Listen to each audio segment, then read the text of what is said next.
تعلیمات غوث اعظم اور شکوہ و شکایت سے اجتناب۔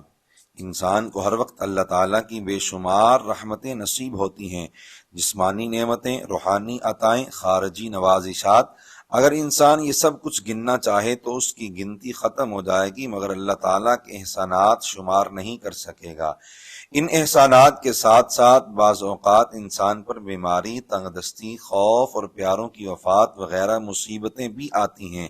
حقیقت میں یہ بھی رب تعالیٰ کا احسان ہے۔ اگر بندہ صبر کرے اور اللہ تعالیٰ کی رضا پر راضی رہے تو یہی مصیبتیں دنیاوی اور اخروی بھلائیوں کا ذریعہ بن جاتی ہیں، مگر عموماً غیر تربیت یافتہ لوگ ایسی صورتحال میں گھبرا کر ایسے کام کرتے ہیں جو کسی بندے کو نہیں جچتے، ایسی باتیں کرتے ہیں جو اللہ تعالیٰ کی رضا پر راضی رہنے کے خلاف ہوتی ہیں۔ سب سے زیادہ خطرہ اس وقت ہو جاتا ہے جب معاذ اللہ بندے کے دل میں اللہ تعالیٰ کی رضا پر خوش رہنے کے خلاف کوئی بات پیدا ہوتی ہے، وہ اپنے رب کا گلہ شکوہ کرنے لگتا ہے، اللہ تعالیٰ کی تقدیر سے اکتا جاتا ہے، اپنے مالک کی کسی بات کو بیجا سمجھ کر اس پر اعتراض کرتا ہے، اس طرح کے کلمات کہتا ہے کہ مجھے مصیبت میں کیوں مبتلا کیا، یہ نا انصافی ہے، مصیبتوں کے لیے ہمارا گھر ہی نظر آیا تھا، نہ جانے اللہ ہماری کب سنے گا، اللہ میری تقدیر میں خوشیاں لکھنا ہی بھول گیا وغیرہ۔ ایسی کیفیت میں بہت مرتبہ کفریہ کلمات بھی منہ سے نکل جاتے ہیں۔ حضور غوث الثقلین علیہ الرحمہ نے اپنی کتاب فتوح الغیب کے 18ویں مقالہ کا عنوان رکھا النحی عن الشکوہ،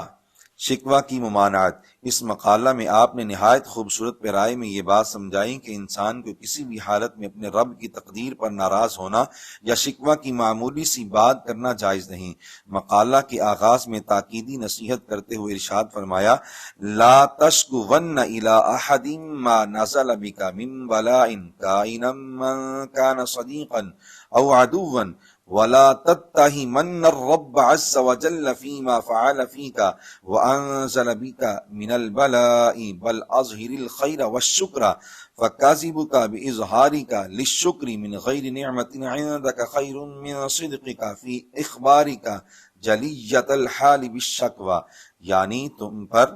اللہ تعالیٰ کی طرف سے جو بھی تکلیف یا مصیبت آئے کسی دوست یا دشمن سے اس کی شکایت نہ کرنا، اور رب تعالیٰ کی طرف سے آنے والی آزمائش یا کسی بھی فعل پر اللہ سے بدگمانی نہ کرنا، یعنی یہ نہ سمجھنا کہ آزمائش وغیرہ میں مبتلا کر کے اللہ نے اچھا نہیں کیا اور تیرے حق میں برا ہوگا، بلکہ ہمیشہ بھلائی اور شکر کا اظہار کرنا، یعنی یہ کہنا کہ اللہ کا کرم ہے، مالک کا شکر ہے۔ اگر تو اپنی کم عقلی کی وجہ سے یہ سمجھا کہ تیرے پاس کوئی نعمت نہیں اور شکر کرنا جھوٹ ہے جبکہ شکوہ سچ ہے، تو جسے جھوٹ سمجھ رہا ہے یہ تیرے شکوہ کے سچ سے بہتر ہے۔ پھر ہر حال میں شکر کرنے کی وجہ سمجھاتے ہوئے فرمایا من الذی خلا من نعمت اللہ عز وجل، قال اللہ تعالی وَإِن تَعُدُّوا نِعْمَةَ اللَّهِ لَا تُحْصُوهَا فَكَمْ مِن نِعْمَةٍ عِندَكَ وَأَنْتَ لَا تَعْرِفُهَا۔ ایسا کون ہے جسے اللہ تعالیٰ کی نعمتیں میسر نہ ہوں؟ اس کی نعمتیں تو اتنی ہیں کہ وہ قرآن مجید میں فرماتا ہے اور اگر تم اللہ کی نعمتوں کو گنو تو شمار نہیں کر سکو گے، یعنی نہ سمجھ تجھے بے شمار ایسی نعمتیں بھی نصیب ہیں جنہیں تو جانتا ہی نہیں۔ مزید فرمایا کیف یشتکا منہ عز وجل وهو ارحم الراحمین وخیر الحاکمین حکیم خبیر رؤوف الرحیم لطیف خبیر لطیف بعباده وليس بظلام للعبید هل تتهم الوالدة الرحیمة قال النبی صلی اللہ علیہ وآلہ وسلم اللہ